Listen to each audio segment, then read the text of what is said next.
Thank you, everyone, and thanks so much for coming out tonight. I'm really excited to be here. This is actually a great opportunity for me to also learn from you guys in terms of what actually works and what doesn't work and what struggles that you have. So just a raise of hands, how many people here already have a business? All right. And how many people here are looking to start a business? All right. Majority are trying to start a business. Okay, so Bonnie already talked a little bit about me, but let me tell you a little bit more and let you know why it is that I'm here today. So I actually led our digital strategy for one of American Express's biggest campaigns called Small Business Saturday. If you've never heard of it, you should. It was something that American Express created as a shopping holiday the Saturday after Black Friday, and the goal was to really incentivize consumers to shop small around their local economy, so really to boost that.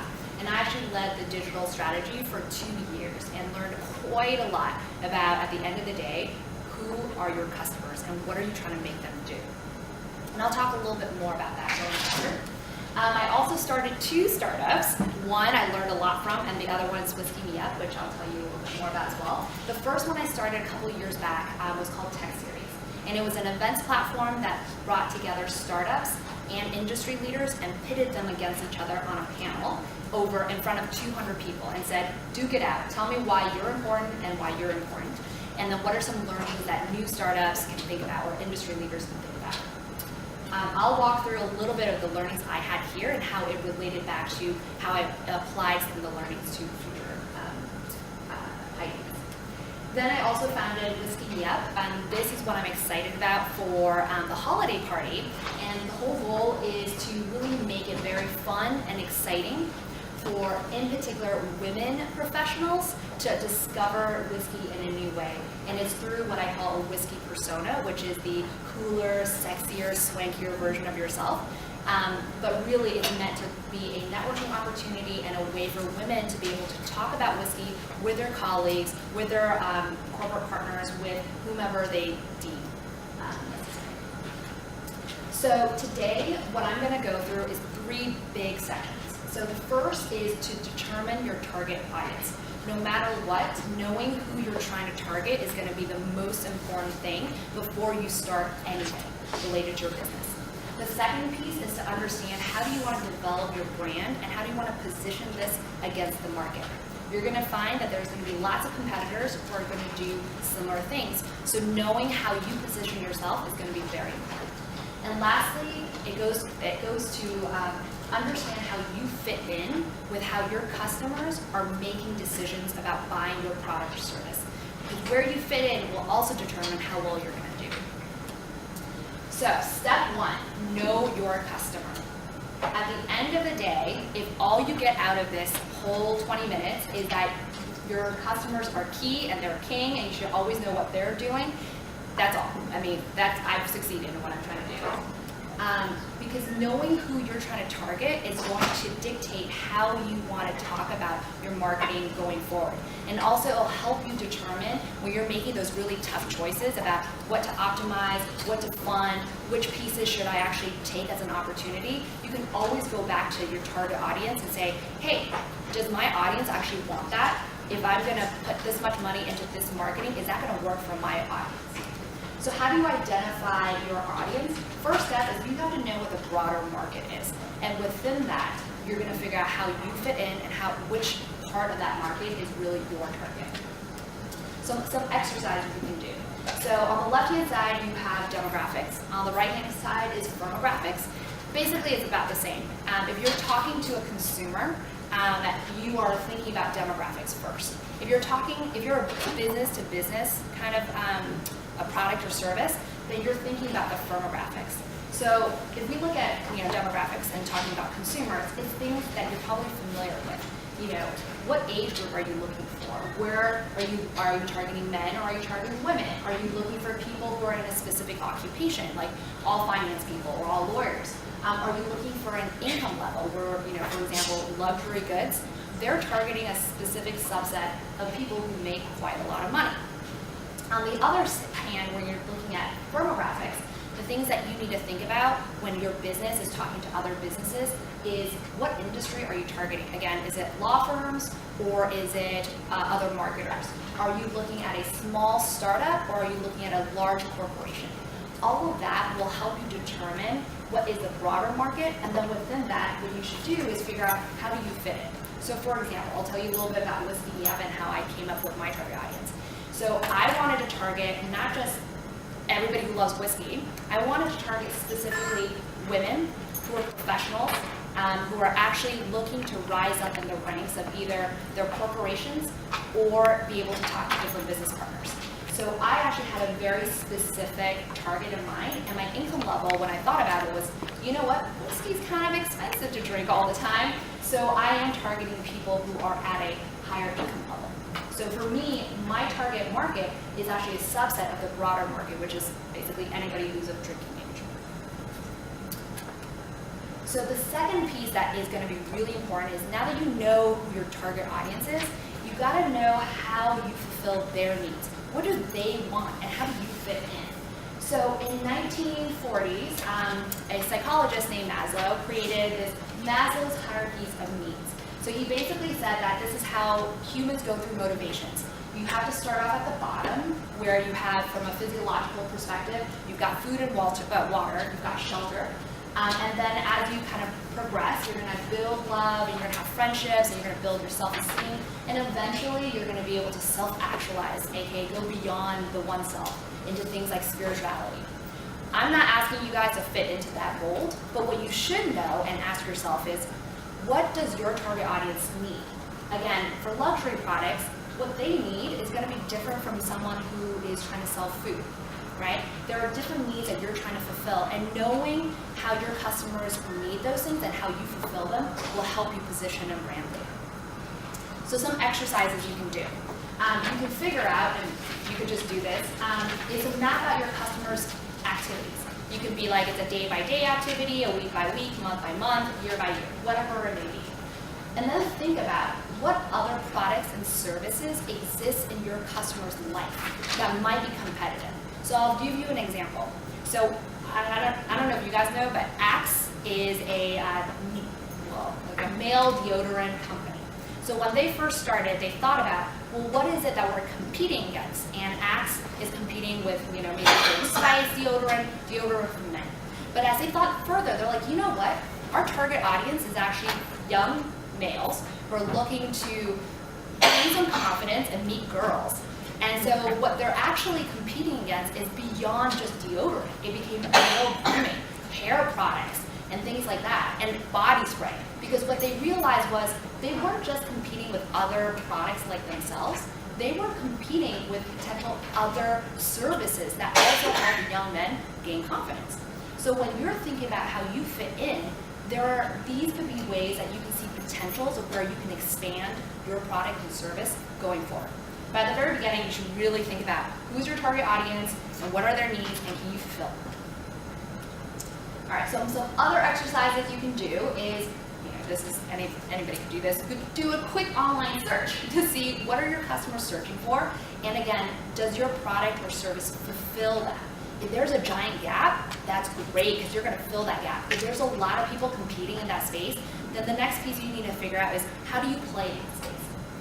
And that leads us to knowing your competitive landscape. This becomes very, very important because it will show you where your opportunities lie. So I don't know if you guys know what a SWOT analysis is, but a lot of bankers, consultants typically use this. It's your strengths, your weaknesses, your opportunities, and your threats. And being able to map this out against your product and service will allow you to figure out very quickly where are the places you need to double down, where are the places that you need to gain more strengths, and then also what are some opportunities and threats you need to watch out for. So I'll give you another example. So Tech Series was something I started and I just out of the blue because I was like, oh, what is the strength that we have? I'm like, well, there's a lot of these events out there where they're like meetups. You meet like 10 people, and they're usually startups hanging out with startups. And then there's all these other events where it's like 10,000 people meet and listen to a TED speaker speak for an hour. And I was like, well, what's missing in the middle is, well, what if I want to listen to an inspirational speaker, but I don't want to pay $10,000 to listen to it. I just want to be there and have the opportunity to network. So we recreated tech series just to fill that niche.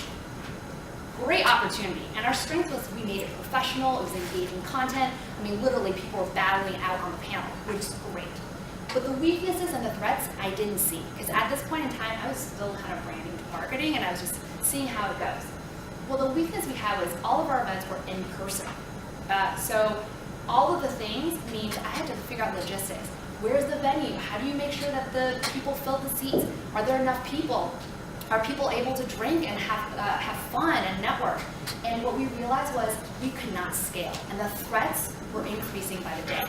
People took our idea and started making their own tech series versions, where you had all they had to do was bring in startups and industry leaders and have them battle it out. So all of a sudden, what we realized was this great opportunity that we had, we didn't know how to fix it fast enough, and so as a result, we had to shut it down. But the learning that I had was, if we had done something like this earlier on, we could have found different ways to, fix the threats, fix the weaknesses, but we didn't. So that's a learning to be had. So let's talk about branding and positioning. And what I like to say is it's both an art and a science. So branding and positioning are very connected. If you have really good branding, it's going to be very easy for you to position yourself in the market. Now, if you have really good positioning in the market, then it's really easy for you to build brand value. Why is brand value important? It's because it is an intangible long-term asset. That means in the future, you can charge at a premium to your competitors because you've got brand, right? Think about Apple versus everybody else. They can charge a ridiculous premium because they're Apple. They built that brand. But if you're starting out and you're not thinking about brand, you're losing all of that intangible value going forward. The other thing about brand and positioning that you should know is it's both emotional and rational. Why? Because we're human beings. Nobody is just purely emotional and no one's just purely rational. So when you're talking about branding and positioning, think of it also like you're telling a story about your product and your service. So you have to have both an emotional aspect to it, what you stand for, why it's so important, as well as a rational aspect to it, which is what are you offering that's actually tangible? What am I, as a consumer or a business, getting out of your product and service? So developing your brand. Okay, I love this quote. A rose by any other name would smell as sweet, from Romeo and Juliet. What it means is that it doesn't matter what the name is, it's going to smell the same. Well, actually, in branding, that's totally false. Because I'm going to tell you a story of how one company was able to build a brand out of nowhere and sell it for $2 billion. So have you guys heard of Grey Goose vodka? Mm-hmm. Yeah.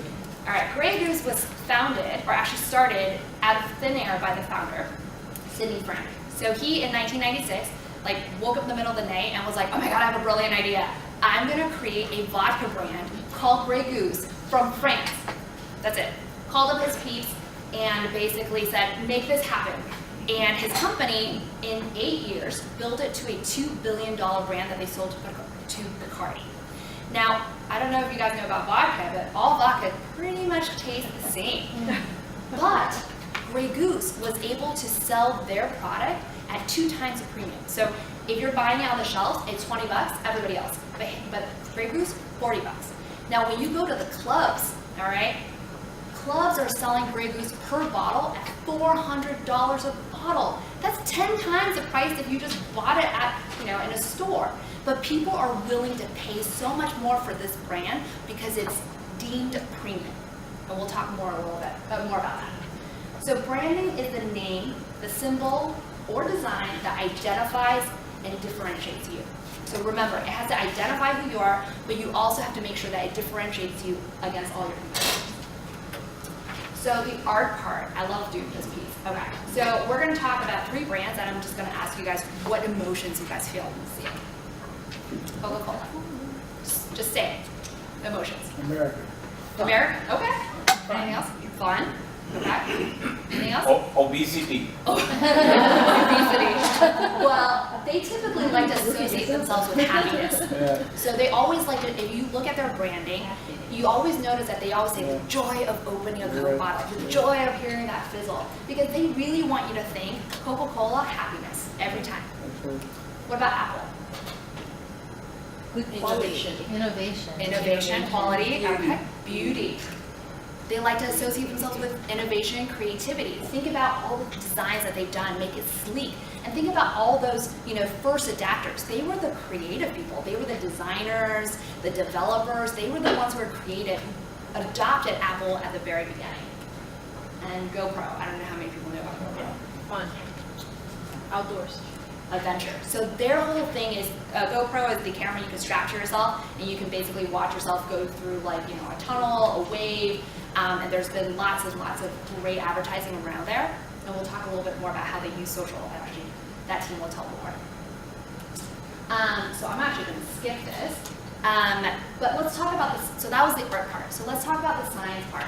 So the science part is relatively easy. Like if you're looking to figure out how you should brand, you can do a quick keyword search. And at the end of the slides, I actually have a resources page that you guys can easily find free resources to look this stuff up. But you can do a quick keyword search and be like, what are your customers looking for?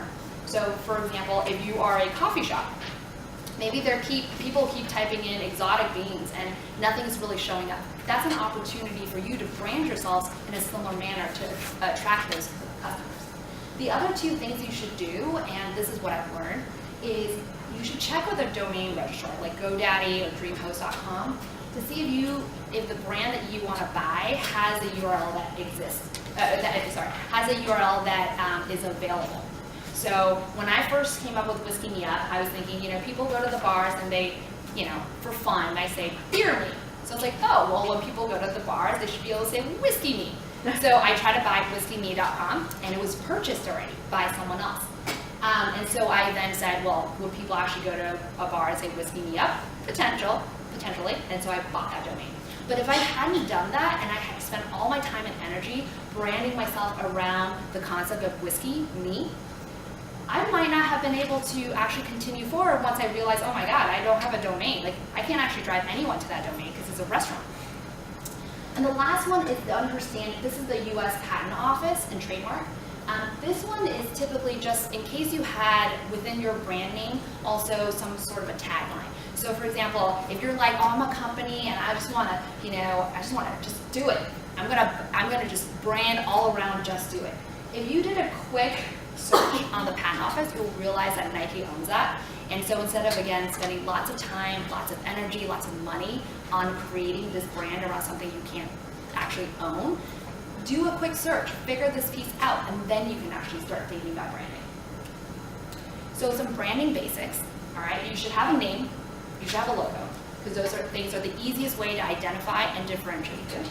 You should have a brand message that talks about what you overall as a brand or product believe in. You should definitely have some sort of a color palette, look and feel, tone of voice. These are all just ways for consumers or B2B, whoever your customers are, to easily identify and connect with you. So if you're trying to be a fun, friendly brand to millennials, you should make it fun, friendly, and simple. If you're trying to be very, very professional, then you might want to do something differently. So these things you should keep in mind as you're building your brand. All right, but don't be afraid to make changes later. Just because all of this, just to know, is that everything is malleable and things should evolve. Your customers are going to evolve with time. Their needs may or may not shift, and you as a brand, product, service should really be able to pinpoint when they're moving and move with them. So I'll show YouTube. This is when they first launched. This is what they look like now. They've adapted for how people use their platform. Okay? This is Wikipedia. They've definitely adapted to how people use their platform. And then of course Apple and how they look today. So don't be afraid of change, but definitely still know, again, who's your target audience, how are you fulfilling their needs, what are your weaknesses and your strengths, and your brand. Okay, so now let's talk about positioning. Positioning is really just how you differentiate yourself in the market and where you fit in. And positioning, one thing I didn't add in here, is it's also about where you place your messages. So, first question you should ask yourself is, what is your message hierarchy? It's just a jargon term to understand, okay, if you only had a very small amount of space, what is that message? If you had like a whole web page to tell your story, what is that message? So a message hierarchy, think of it as just how much space you have to tell your story. You should definitely talk about why your business is different from everybody else. You should talk about what you provide as a value. Again, think about what your customers want to hear. What are you giving to them? Tell it in your brand messaging, in your hierarchy. Then the other thing you should know is pricing. How are you pricing your product or service? Because that signals to the consumers and to your customers a different thing. So again, Grey Goose Vodka, they came in 1996 and they just said, we're premium. We're just going to charge 2 times more, period. That's it. There was no real rationale behind what makes their product different except it came from France. That's where all the luxury products come from. So clearly my brand is so much better. But the back to, and I'm just going to keep saying this over again, where are your customers? Where are they hearing information? Are they in the platforms that you plan on telling your message on? Are they receiving that information? Because knowing where your customers are at will save you a lot of time, a lot of money, and a lot of effort. So always know, when you're positioning your message, positioning your product and service, you should always have an intended target, right? Always know who your target is, why are they on that platform, why are they on that site, whatever it may be, and adapt that message for them. And I'm gonna skip this, but I do wanna play this quickly. This is GoPro. Oops.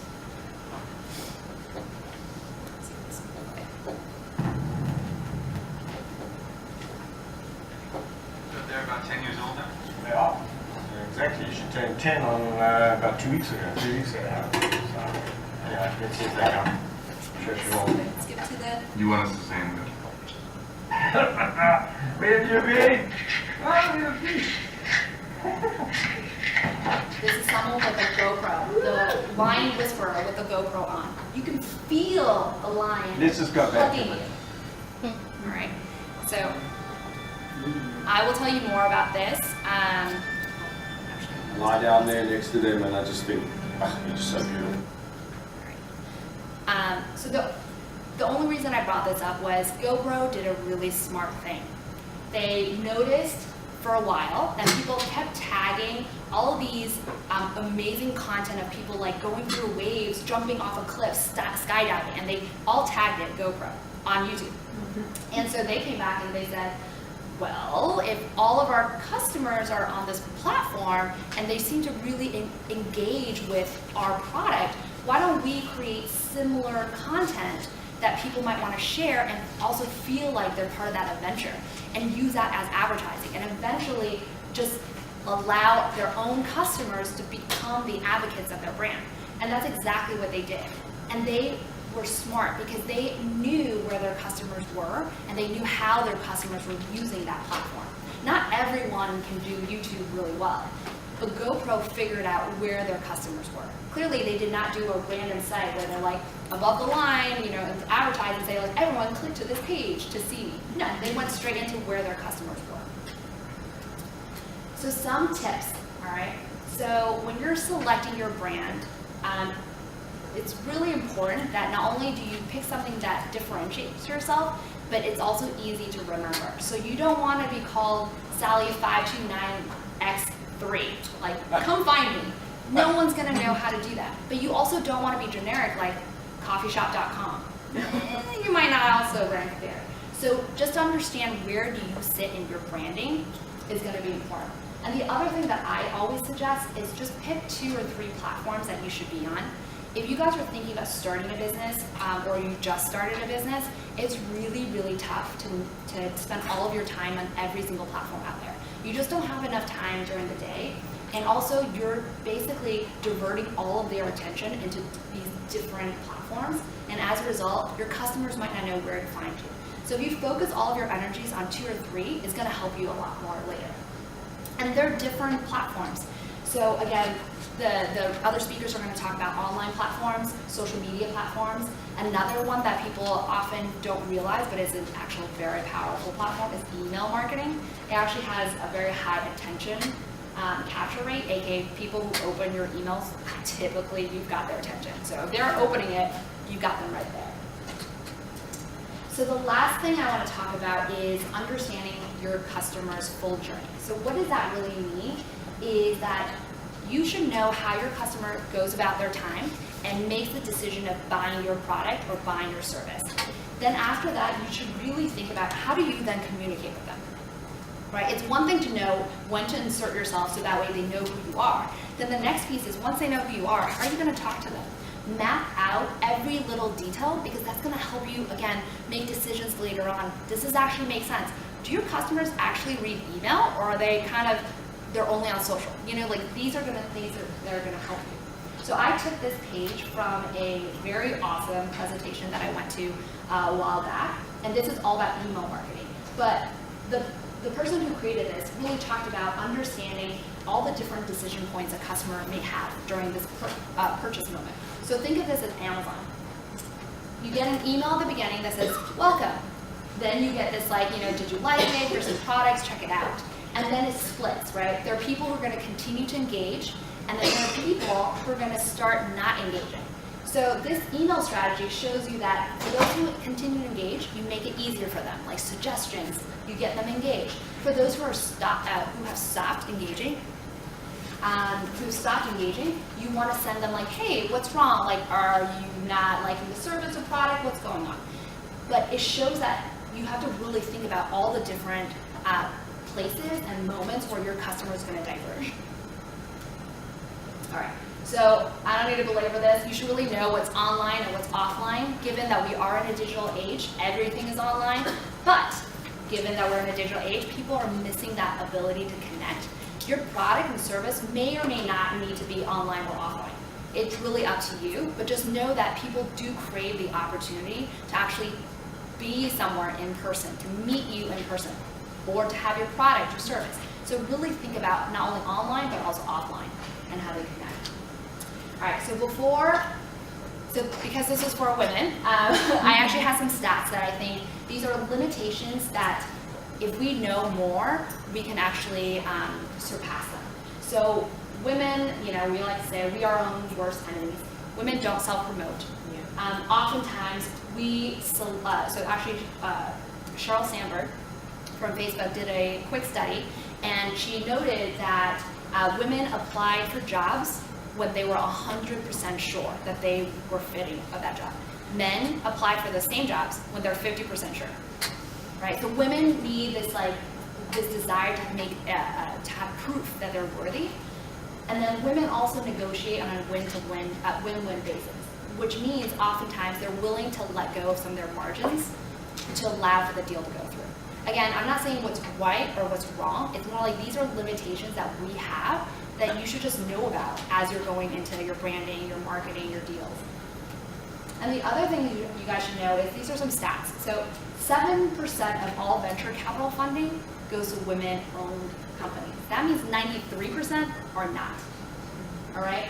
The other point at the bottom is that 1 in 7 employees in the U.S. are employed by women-owned businesses, and that was in 2005. Women-owned businesses are very important. We employ 1/7 of the U.S. employees, and yet when we're starting our company, we're only getting 7% of that funding. Something is wrong. It might not be us, but there is that hurdle that we have to get through. So as I said, this is what I'm going to leave you guys with, the resources. It should be actually in your packets, but feel free to let me know and I can ping that to you. But thank you all so much for letting me do this, and you guys can email me, you guys can follow me, and tweet at me, whatever you guys want at Rose Jia. So thank you guys so much. Thank you.